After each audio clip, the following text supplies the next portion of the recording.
इडली करिया पई मु मल्टी कुकर रे किछि पानी देई गरम करची। कभर करी मल्टी कुकर को हाई टेम्परेचर रे रखुची। नमस्कार, डू योर सेल्फ चैनल को आपनक स्वागत।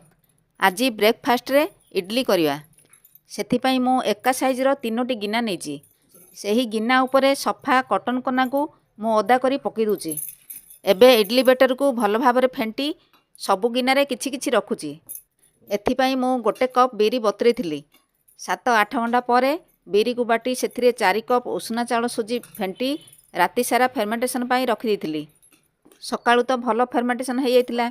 सेथिरे मु इडली करिया को जाउची। पानी तो फुटी जीवणी। एथर घोड़णी काढ़ी गिना गुडी को से भितरे रखी देबा।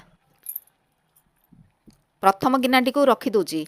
द्वितीय गिनाटी को बुलाई रखी दोची जेपरिक बेटरटी गिनारे लागिवनी। सेहीपरि तृतीय गिनाटी मध्य रखी 10 मिनिट सिझिबा पई छाड़ी दोची। एथर देखिबा इडली गुड़िक 10 मिनिट भितरे फुली बहुत बढ़िया होईची। से भितरु गिना गुड़ी को बाहर कर दोची। एहा को करिया बहुत सहज। बिना तेल मसला रे एही ब्रेकफास्ट टी तयारी होईची। एहा स्वास्थ्य पई बहुत भलो। सेथिरे किछि पानी छिंची ठंडा हेबा पई छाड़ी दोची। एथर गोटी गोटी करी प्लेट को काढ़ी देबा। मल्टी कुकर रे इडली बहुत आराम रे हुए आ रांधिया पई बहुत सहज लागे। मो परिवार रे समस्ते इडली खाइया को पसंद करथांदी। सेथि पई मु ब्रेकफास्ट रे प्राय इडली करथाए। भलो फर्मेंटेशन हेइथिबा जोगु इडली गुड़िक बहुत सुंदर भाव में बाहरी पड़ची।